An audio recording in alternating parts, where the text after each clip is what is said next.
আসসালামু আলাইকুম। জাপান থেকে সবাইকে জানাই পবিত্র ঈদের শুভেচ্ছা। ঈদ মুবারক। মুবারক মুবারক মুবারক ঈদ মুবারক ভাই। ঈদ মুবারক ওয়াও ঈদ মুবারক কেমন কেমন ঈদের আনন্দ, প্রবাসীর ঈদের আনন্দ। আমার মনে একটা প্রশ্ন হচ্ছে, এই যে এই লাইনটা কি আসলে বাংলাদেশে হলে কি সম্ভব ছিল? দেখেন সবাই একসাথে এক লাইনে দাঁড়ায় আছে, বাংলাদেশে হলে কি আদৌ এই লাইনটা সম্ভব ছিল?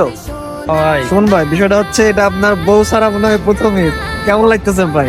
আপনার অনুভূতি কি? অনুভূতি খারাপ। ঈদ বুঝেন নেই। ওকে। أكبر لا إله إلا الله والله أكبر الله أكبر ولله الحمد أكبر لا إله إلا الله والله أكبر الله أكبر ولله الحمد أكبر الله أكبر ولله الحمد الله أكبر الله أكبر الله أكبر لا إله إلا الله والله أكبر الله أكبر ولله الحمد